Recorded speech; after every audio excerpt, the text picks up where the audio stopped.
Please like and subscribe. ఇంకా కనక మహాలక్ష్మి, విహారీ వాళ్ళ అమ్మ ఇద్దరు పక్కపక్కన నిలబడి ఇంకా దేవుడికి దండం పెట్టుకుంటూ ఉంటారు.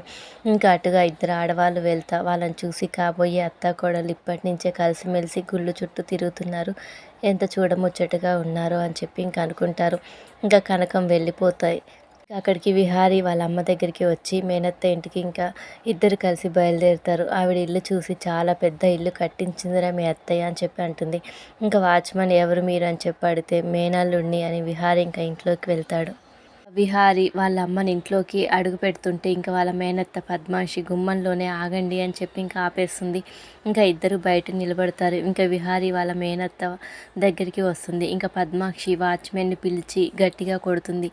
ఇంకా పద్మాక్షి విలువైన మనుషులు ఉండే ఇల్లు ఇది, ఇలాంటి వాళ్ళని గుమ్మం వరకు ఎందుకు రానిచ్చావని చెప్పి తిడుతుంది. ఇంకా వాచ్మెన్ మేనల్లుడు అని చెప్పారు మేడం అని చెప్పి అంటే ఇంకా పద్మాక్షి అంటే ఆలోచించకుండా గేట్లు తీసేస్తావా, ఇలా ఎవరు చెప్పినా నమ్మేస్తావా, గుమ్మం దగ్గరికి వచ్చింది ఎవరో ఏంటో అని తెలుసుకోవా, అన్నీ తెలుసుకొని ఇంట్లోకి వచ్చే అర్హత ఉంటేనే పంపించాలి, లేదంటే గేటు దాటనివ్వకూడదు అని చెప్పి అంటుంది.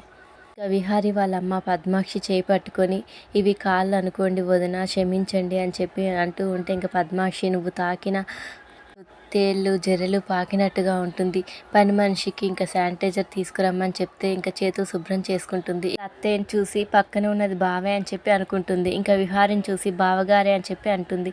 ఇంకా విహారీ వాళ్ళ తాతయ్య నానమ్మల షష్ఠి జరుపుతున్నాం, నానమ్మ కోసం రమ్మని చెప్పి అడుగుతాడు. ఇంకా జరిగింది చాలా పెద్ద అన్యాయం అది అంటుంది. నేను రాను అని అంటుంది. మీరు నాకు చేసిన అన్యాయానికి నేను మాట్లాడేది తక్కువే అని అంటుంది. మీ అమ్మ పిడుగులా పడింది మా కుటుంబం పైన, మా అన్నయ్యని తీసుకుపోయి వాళ్ళ అమ్మతో పాటు అందరికీ అన్యాయం చేసింది, కలలను నాశనం చేసింది, దేవుడు చూస్తూ ఉండడానికే మీ అమ్మ పసుపు కుంకుమలు దూరం చేశాడని చెప్పి అంటుంది. ఇంకా పద్మాక్షి మాటలకు విహారీ వాళ్ళమ్మ ఏడుస్తూ ఉంటుంది.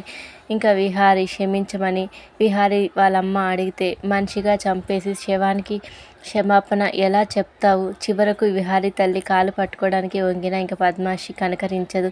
ఇంకా పద్మాక్షి వాళ్ళని బయటకు పంపేమని వాచ్మెన్తో చెప్తుంది. ఇంకా పద్మాక్షి కూతురు బావా అని అంటే ఇంకోసారి బంధుత్వాలు కలిపితే బాగోదని చెప్పి గట్టిగా తిడుతుంది. ఇంకా కూతురుని తీసుకొని లోపలికి వెళ్ళిపోతుంది. ఇంకా విహారీ కూడా వాళ్ళ అమ్మని తీసుకొని వెళ్ళిపోతాడు.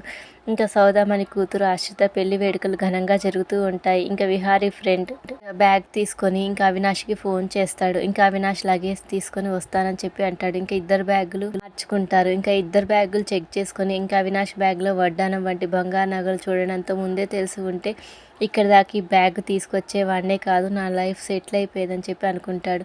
ఇక ఆదికేశవ్ అతన్ని పిలుస్తాడు. ప్రకాష్ మనసులో ఇంత డబ్బున్న ఇంట్లో మంచి మనసున్న ఇలాంటి ఒక వ్యక్తి ఉంటే చాలు, జాక్పాట్ కొట్టేయచ్చు అని చెప్పి అనుకుంటాడు. ఇంకా కనక మహాలక్ష్మి అందంగా రెడీ అవ్వడం చూసి ఇంకా ఆదికేశవ్ కానీ చూసి ఇంకా మురిసిపోతాడు. ఇంకా దగ్గరికి వెళ్ళి చాలా ముద్దుగా ఉన్నావని మహాలక్ష్మి అని దగ్గరికి తీసుకుంటాడు. నువ్వు రేపు పెళ్ళి అయ్యి వెళ్ళిపోతే ఎలా అని చెప్పి ఇంకా నాన్న బాధపడుతూ ఉంటాడు. ఇంకా తండ్రి మాటలకు మహాలక్ష్మి కూడా ఏడుస్తూ ఉంటుంది.